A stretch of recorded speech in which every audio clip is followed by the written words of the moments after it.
नमस्कार। इस वीडियो में आपका स्वागत है। आज हम हीगल के राज्य सिद्धांत का अध्ययन करेंगे। पिछले वीडियो में हमने ये देखा था कि जो परमात्मा अथवा विश्वात्मा है वो अपने आप को पूर्ण रूप से प्रकट करना चाहता है और प्रकटीकरण की इस प्रक्रिया में वह सर्वप्रथम अपने आप को जड़ जगत में प्रकट करता है। उसके पश्चात वह वनस्पति जगत में अपना प्रकटीकरण करता है।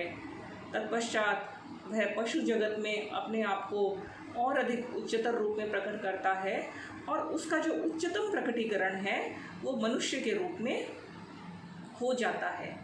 इस प्रकार से अपना जो आत्मज्ञान की स्थिति है या आत्मस्वरूप अपना जो वो प्रकट करता है वो मनुष्य के रूप में आकर के वह अपने संपूर्ण आत्मस्वरूप को प्रकट कर लेता है।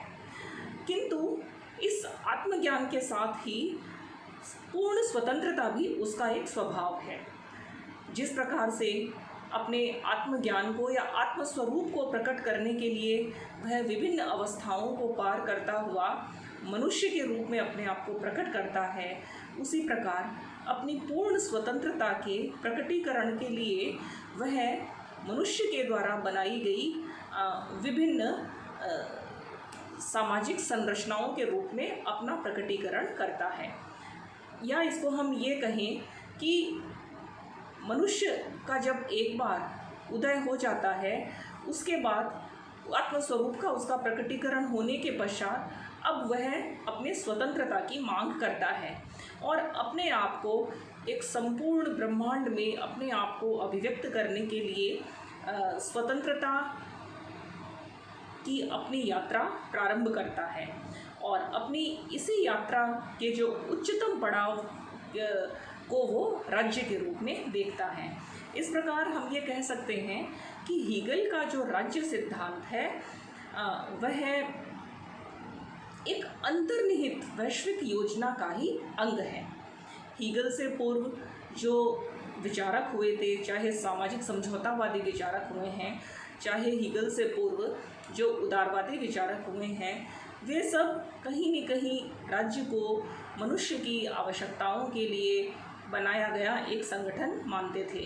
किंतु हीगल का विचार बिल्कुल दार्शनिक पृष्ठभूमि पर है और वह एक वैश्विक योजना के ही अंग के रूप में राज्य की उत्पत्ति को समझाता है और उसके राज्य सिद्धांत को समझने के लिए कुछ बिंदुओं के माध्यम से हम उसको समझने का प्रयास करते हैं।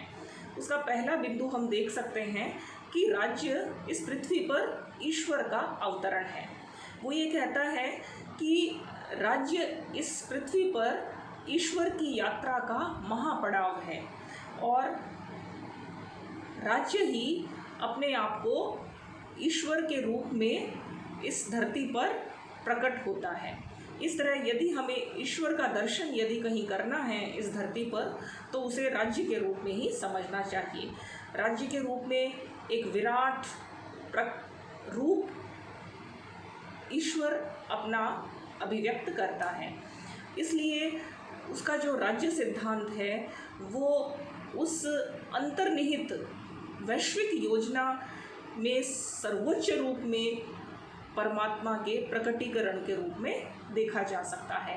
अब परमात्मा का यह जो प्रकटीकरण है, जैसा कि हमने अभी भी देखा कि अपनी सर्वोच्च स्वतंत्रता को प्राप्त करने की उसकी इच्छा है और हीगल ये कहता है कि जब राज्य का विकास हो चुका होता है उसका अर्थ यह है कि परमात्मा ने अपने आत्मस्वरूप को मनुष्य के रूप में प्राप्त कर लिया और राज्य के रूप में अपने आप को प्रकट करके वह अपनी पूर्ण स्वतंत्रता की अभिव्यक्ति कर देता है। इसलिए स्वतंत्रता के विचार को और उसके राज्य के सिद्धांत को हमें साथ साथ समझने का प्रयास करना चाहिए। यद्यपि उसके स्वतंत्रता का विचार भी बहुत महत्वपूर्ण है और उसको हम अगले वीडियो में अलग से भी देखने का प्रयास करेंगे। हीगल का जो राज्य सिद्धांत है उसको देखने के लिए हमें उसकी द्वंद्वात्मक पद्धति में फिर से झांकना पड़ेगा, क्योंकि उसके राज्य की जो विकास यात्रा है वो द्वंद्वात्मक पद्धति से ही प्रारंभ होती है। हीगल ये कहता है कि मनुष्य एक बार अपने आत्मस्वरूप के रूप में ईश्वर के रूप में जब प्रकट हो जाता है तब वह परिवार का निर्माण करता है और व्यक्ति की जो मूलभूत इच्छाएं हैं वो परिवार के भीतर पूरी हो जाती हैं। अपने इसी परिवार में वह जिसको कि हीगल नाम देता है पर्टिकुलरिस्ट एल्थ्रुइज्म या विशेष जो परार्थवाद, अर्थात स्वार्थ के ऊपर आधारित नहीं वरन परमार्थ के ऊपर परिवार की सत्ता स्थापित रहती है। अर्थात मनुष्य अपनी संतान के लिए अपने स्वार्थ का बलिदान करता है, मनुष्य अपने माता पिता की सेवा करता है, तब वह अपने स्वार्थ को वहाँ बीच में नहीं लाता है। और परिवार एक ऐसा क्षेत्र है जहाँ सभी अपने निजी स्वार्थ को भूलकर एक दूसरे के हित में अपनी गतिविधियों को संचालित करते हैं। यह एक छोटा सा क्षेत्र है जिसमें कि आपसी भाईचारा और आपसी स्नेह उच्च स्तर पर प्रकट होता है, किंतु यह क्षेत्र बहुत छोटा होने के कारण मनुष्य की सभी गतिविधियां इस क्षेत्र में समाहित नहीं होती हैं। और यदि हीगल की द्वंद्वात्मक प्रक्रिया की बात करें तो यह स्वतंत्रता की अभिव्यक्ति के लिए प्रारंभिक वाद की स्थिति है। परिवार एक वाद है, एक विचार के रूप में इसे हमें समझना चाहिए। जब इस वाद की सीमाएं प्रकट होने लगती हैं, अर्थात यहाँ पर स्वतंत्रता की जब अभिव्यक्ति पूरी तरह से नहीं होती या व्यक्ति की आवश्यकताओं की जब पूरी नहीं होती, तो इस वाद का एक प्रतिवाद प्रकट होता है नागरिक समाज के रूप में। नागरिक समाज गतिविधि का वो क्षेत्र है जो परिवार से बाहर निकल करके सभी व्यक्तियों के मध्य घटित होता है। यह एक सार्वभौम अहमवाद की अभिव्यक्ति है, अर्थात जिस विशिष्ट परमार्थ की अभिव्यक्ति परिवार में होती है उसका एक विरोध उत्पन्न होता है और उसी विरोध के कारण अब व्यक्ति के स्वार्थ की अभिव्यक्ति होती है। परमार्थ का विरोध स्वार्थ से होता है और यहाँ नागरिक समाज में व्यक्ति अपनी आर्थिक आवश्यकताओं की पूर्ति करता है। यहाँ व्यक्ति अपने आर्थिक गतिविधियों का संचालन करता है और अपने निजी हितों को सबसे ऊपर रख करके दूसरे व्यक्तियों के साथ अपने संबंधों का संचालन करता है। जैसे व्यक्ति यदि व्यापार करता है तो वह देखता है कि इस व्यापार में उसका हित सर्वोत्तम होना चाहिए और उसी को सबसे ऊपर रख करके वह अन्य व्यक्तियों के साथ अपने संबंध संचालित करता है।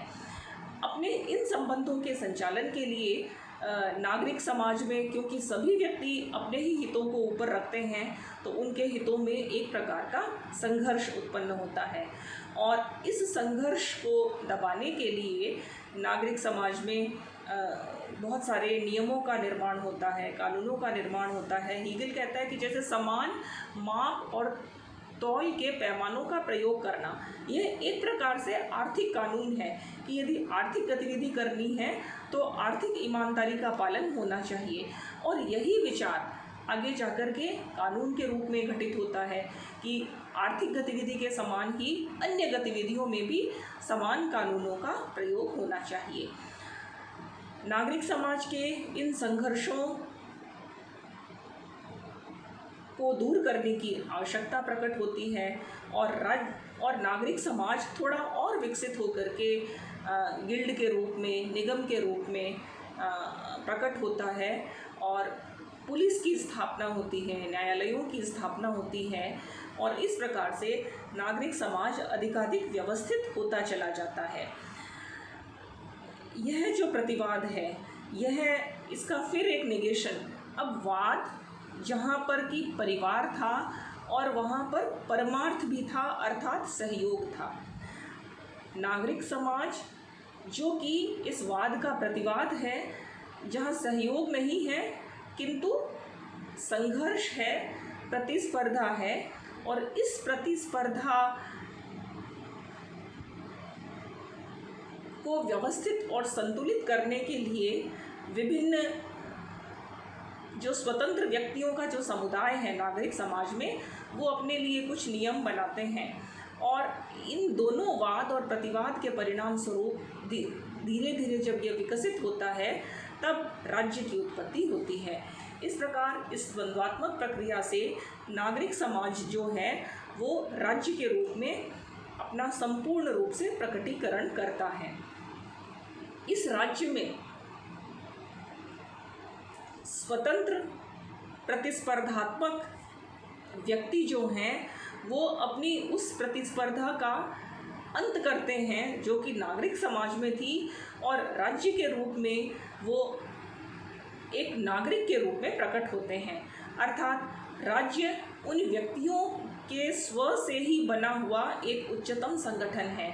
राज्य उनके लिए अपना राज्य है, जैसे परिवार उनके लिए अपना परिवार है और अपने परिवार में अपने दूसरे सदस्यों के लिए वो बलिदान करने के लिए तत्पर होते हैं। ठीक इसी प्रकार राज्य की सुविधा के लिए, राज्य की रक्षा के लिए वे अपने निजी हितों का बलिदान करने के लिए तत्पर हो जाते हैं।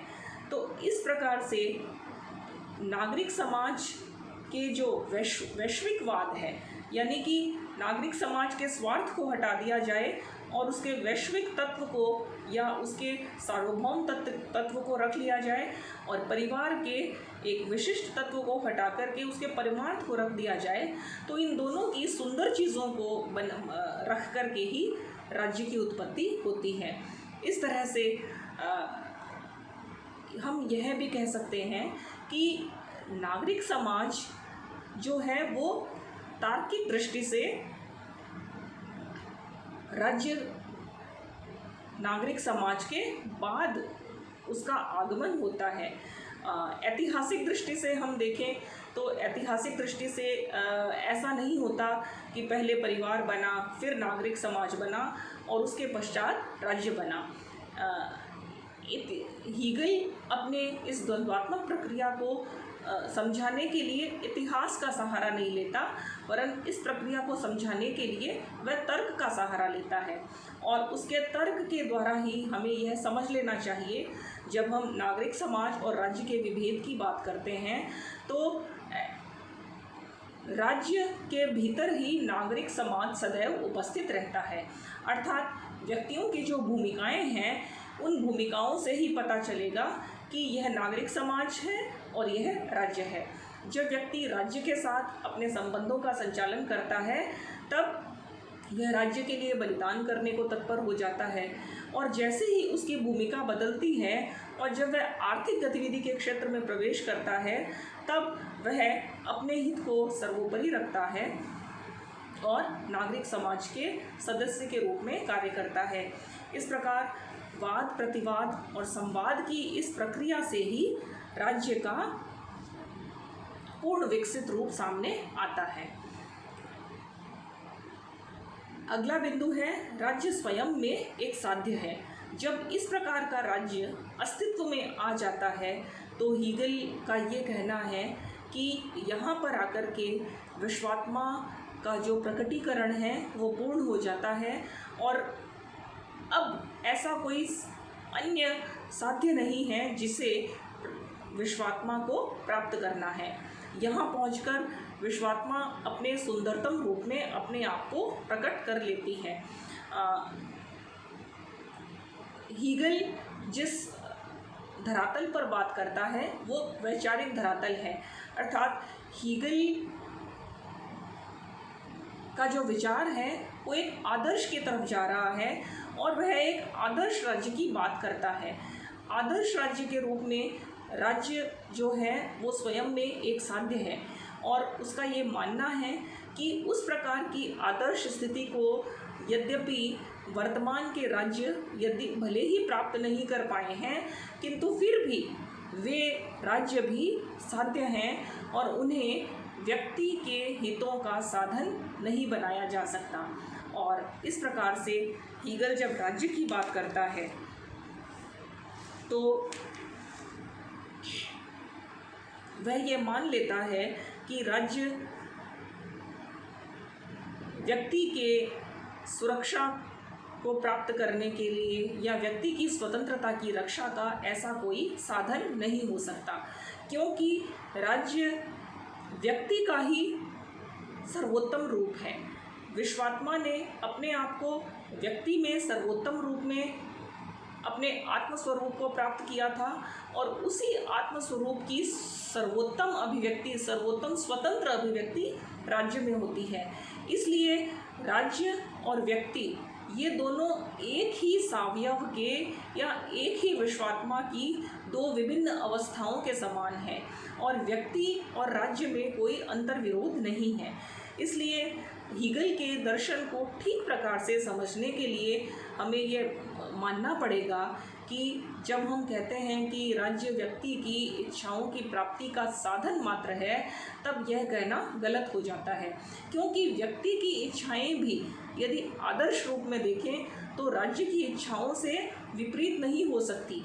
व्यक्ति अपने आदर्श रूप में अपनी सर्वोत्तम अभिव्यक्ति राज्य में ही करेगा और इस तरह से वह राज्य को सर्वोत्तम साध्य की प्राप्ति करने वाला एक महत्वपूर्ण तत्व समझता है।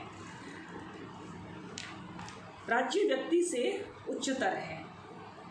राज्य और व्यक्ति के आपसी संबंधों की यदि बात करें तो हीगल का ये कहना है कि व्यक्ति के सभी अनित्य तत्वों को यदि हटा दिया जाए, अर्थात व्यक्ति की जो कमजोरियां हैं, व्यक्ति की जो निजी स्वार्थ हैं, व्यक्ति की जो क्षणिक इच्छाएं हैं, उन सब को यदि हटा दिया जाए तो उसके पश्चात जो शेष बचेगा वही राज्य होगा।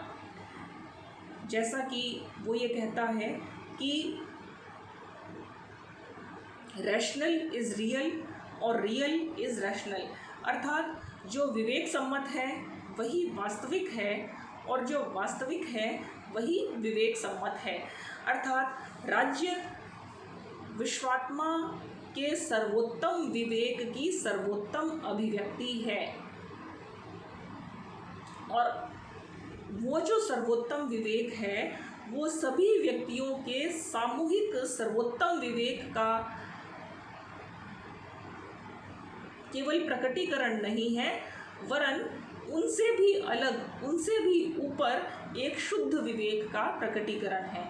इसलिए राज्य जो है वो अपने आप को राज्य के जो कानून हैं उन कानूनों में उस शुद्ध विवेक को देखा जा सकता है और इसीलिए जो राज्य के कानून हैं जिसमें कि व्यक्तियों के निजी स्वार्थ वाले तत्व को हटा दिया गया है, उन कानूनों का पालन करने से ही व्यक्ति अपने सच्चे स्वरूप को प्राप्त कर सकता है और अपनी सच्ची स्वतंत्रता को प्राप्त कर सकता है।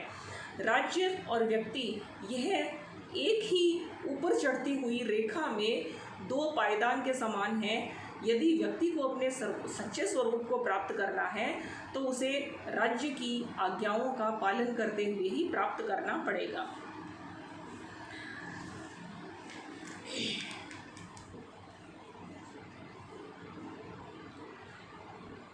यद्यपि अब यहाँ हमें यह भी ध्यान में रखना चाहिए कि हीगल ये कहता है कि जब राज्य सर्वोत्तम है तो वह अपने आदर्श राज्य के लिए यह बात कहता है, किंतु यह बात व्यावहारिक राज्यों पर भी इसलिए ठीक लगती है क्योंकि हीगल का ये मानना है कि राज्य के कानून चाहे वे व्यवहार में कितने ही अपूर्ण क्यों न हो, लेकिन फिर भी वो व्यक्ति की स्वार्थ प्रेरित बुद्धि से तो अधिक अच्छे होंगे ही होंगे। इसलिए दुनिया के जो व्यावहारिक राज्य जो हमें नज़र आते हैं वह भी व्यक्ति से ऊपर ही हैं और उनके कानूनों का पालन भी व्यक्ति को करना ही चाहिए। राज्य और व्यक्ति का सावयव संबंध होता है, यह तो हम बार बार देख ही रहे हैं कि हीगल के राज्य सिद्धांत में राज्य कोई ऐसी अलग सत्ता नहीं है जो व्यक्ति के ऊपर बाहर से थोपी गई है, वरन व्यक्ति अपनी ही स्वतंत्रता की प्राप्ति के लिए राज्य में अपने आप को देखता है। इसलिए राज्य एक निरंतर विकास का सिद्धांत है जो जड़ जगत से प्रारंभ होकर के राज्य पर समाप्त होता है और व्यक्ति उसके बीच की एक बहुत ही महत्वपूर्ण कड़ी है।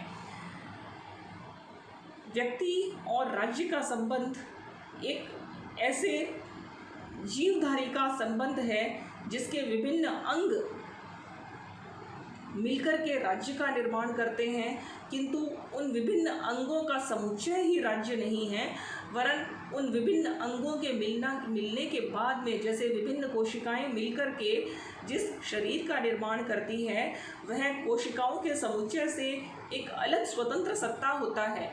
उसका अपना निजी मस्तिष्क होता है, उसका अपना निजी स्वरूप होता है। ठीक वही बात जो है वो राज्य के संदर्भ में भी कही जा सकती है कि राज्य विभिन्न व्यक्तियों से मिलकर के बना है, किंतु वह परमात्मा का संपूर्ण प्रकटीकरण है। तो राज्य को ईश्वर की सत्ता के रूप में हीगल ने यहाँ देखा है। विभिन्न व्यक्ति उसके अंग के समान हैं, किंतु राज्य ईश्वर के संपूर्ण शरीर के समान है। राज्य एक सर्वोच्च नैतिक संगठन है। राज्य स्वयं नैतिकता का निर्माण करता है। राज्य उस कानून को बनाता है जो कि सर्वोत्तम है और सर्वश्रेष्ठ है, किंतु राज्य स्वयं अपने उन कानूनों के अधीन नहीं है, वरन उन कानूनों से ऊपर है। अर्थात राज्य जिस नैतिकता का निर्माण करता है वह स्वयं उस नैतिकता से ऊपर है। ठीक उसी तरह जिस प्रकार से हॉब्स ये कहता है कि जो लेवाइथन है या जो संप्रभु है वह स्वयं अपने द्वारा बनाए गए कानूनों से ऊपर होता है। इसी प्रकार से राज्य भी यद्यपि सर्वोच्च नैतिक सत्ता है, किंतु उसकी नैतिकता उसके ऊपर लागू नहीं होती, वह अपनी नैतिकता से भी ऊपर है, अपनी नैतिकता से परे है।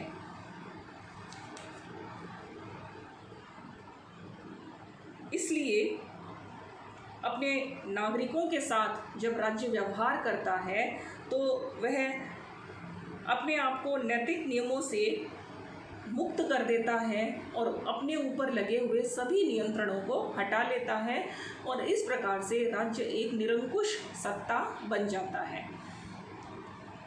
हॉब्स हीगल के सिद्धांत को समझने के लिए यहाँ पर यह एक बड़ा विरोधाभास उत्पन्न होता है, और वो ये कि जब हीगल ये कहता है कि राज्य सर्वोच्च नैतिक संगठन है, तो जो सर्वोच्च नैतिक संगठन है वो उसकी कोई नैतिकता ज़रूर होनी चाहिए, किंतु हीगल यह कहता है कि उसकी नैतिकता ईश्वर के प्रकटीकरण के उस संपूर्ण अर्थ के रूप में है कि राज्य कोई गलती कर ही नहीं सकता। राज्य के जो आदेश हैं उसे व्यक्ति को पूरी तरह से स्वीकार करने चाहिए, क्योंकि व्यक्ति की सच्ची स्वतंत्रता राज्य के दिए गए कानूनों के पालन में ही है, और इस प्रकार से राज्य को वह एक निरंकुश सत्ता बना देता है। हीगल अपने राज्य सिद्धांत की जब चर्चा करता है तो अब एक राज्य की अन्य राज्यों के साथ क्या संबंध होंगे इस बात की भी चर्चा करता है, और वो ये कहता है कि एक राज्य एक सर्वसत्तामान व्यक्ति की तरह होता है, और इसी प्रकार से अन्य राज्य भी सभी सर्वसत्तामान व्यक्तियों की तरह होते हैं।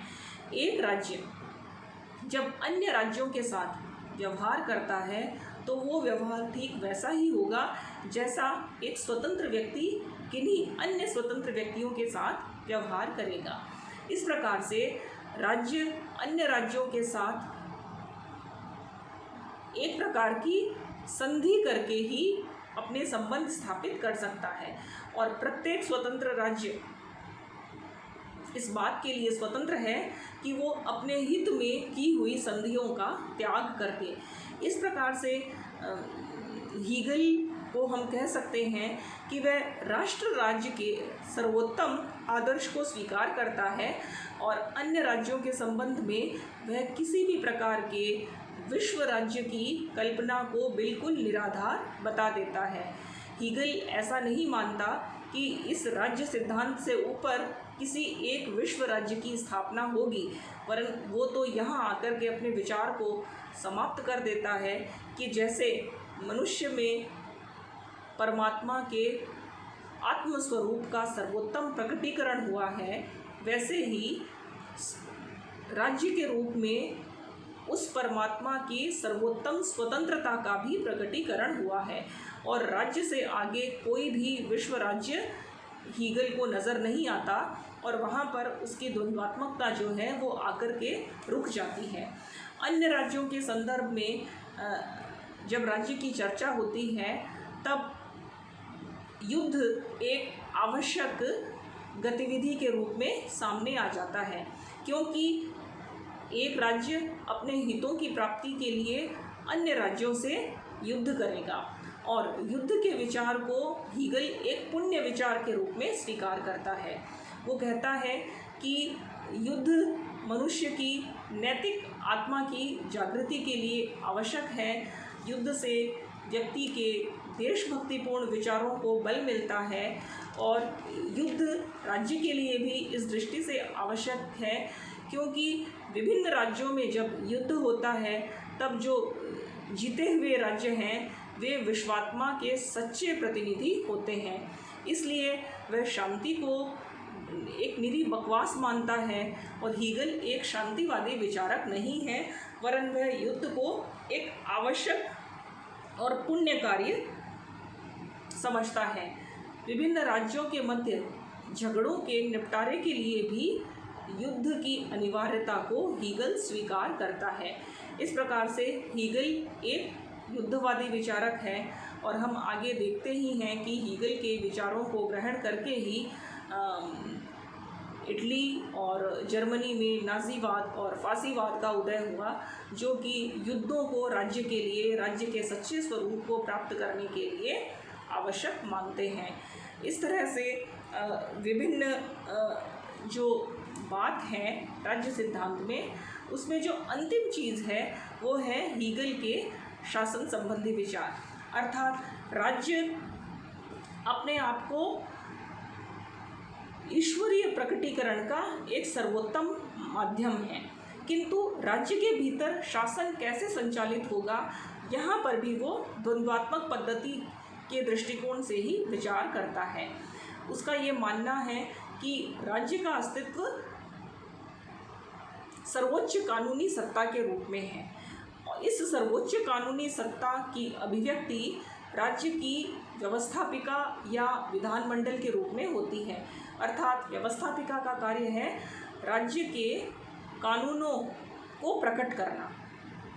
कानून के बारे में उसका मानना है कि कानून राज्य बनाता नहीं है, वरन उसकी पिछली पीढ़ियों के द्वारा संचित जो तत्व है उसी को ही कानून के रूप में व्यवस्थापिका के द्वारा प्रकट किया जाता है।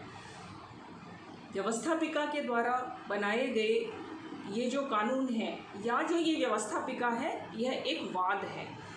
इस वाद का प्रतिवाद उत्पन्न होता है जब इन सार्वभौमिक कानूनों में से कुछ कानूनों को प्रशासकीय या कार्यपालिका शाखा के द्वारा लागू किया जाता है। इस प्रकार से जो प्रशासकीय शाखा है वो एक प्रतिवाद है। व्यवस्थापिका के द्वारा बनाए गए कानून और प्रशासन के द्वारा लागू किए जाने वाले कानून, इन दोनों के संयोग से एक तीसरी स्थिति उत्पन्न होती है जिसे हीगल संवैधानिक राजा के नाम से पुकारता है। अर्थात राजा वह व्यक्ति है जो कि किसी भी कानून के अंतिम हस्ताक्षर के लिए उत्तरदायी है और राजा ही वो व्यक्ति है जो कानूनों का पालन करने के लिए ही उत्तरदायी है। इस प्रकार से वाद और प्रतिवाद के फलस्वरूप संवाद के रूप में संवैधानिक राजा को देखता है, जो कि राज्य की सत्ता का उच्चतम शिखर है। इस शिखर से ऊपर कोई और नहीं जा सकता। राज्य की सर्वोत्तम शिखर की अभिव्यक्ति इस संवैधानिक राजा में होती है। संवैधानिक राजा का अर्थ यही है कि राजा निरंकुश नहीं है। हमें यहाँ पर यह भेद समझना पड़ेगा कि हीगल राज्य की निरंकुशता को स्वीकार करता है, किंतु सरकार के रूप में राजा की निरंकुशता को स्वीकार नहीं करता, वरन राजा को संविधान के सीमाओं के भीतर रह करके कार्य करना पड़ेगा, अर्थात परामर्श पूर्वक कार्य करना पड़ेगा। राजा जिन मंत्रियों के परामर्श से कार्य करेगा वे मंत्री उस प्रकार के नहीं हैं जैसे कि ब्रिटेन के मंत्री होते हैं।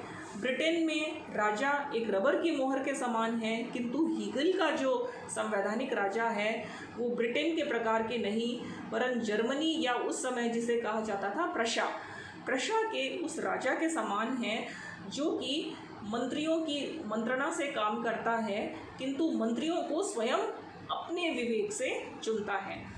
यह जो संवैधानिक राजा है, यह संवैधानिक राजा संविधान को अंतिम रूप से लागू करवाने के लिए उत्तरदायी होता है। इस प्रकार से उसके जो शासन संबंधी विचार हैं उनमें भी वाद प्रतिवाद और संवाद की स्थिति से वह उन्हें समझाने का प्रयास करता है।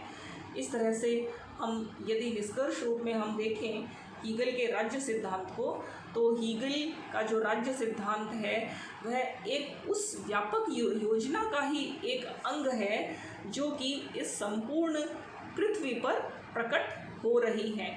और उस योजना में राज्य एक उच्चतम शिखर के रूप में स्थित है। व्यक्ति के सच्चे स्वरूप से राज्य के सच्चे स्वरूप का कोई भी विरोधाभास नहीं है।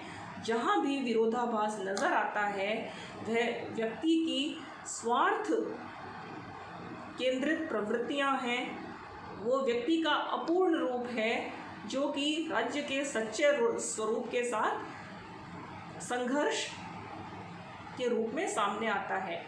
और उसको यदि हटा दिया जाए तो राज्य के द्वारा बनाए गए कानूनों का पालन यदि व्यक्ति करता है तो तभी व्यक्ति की सच्ची स्वतंत्रता की प्राप्ति होगी।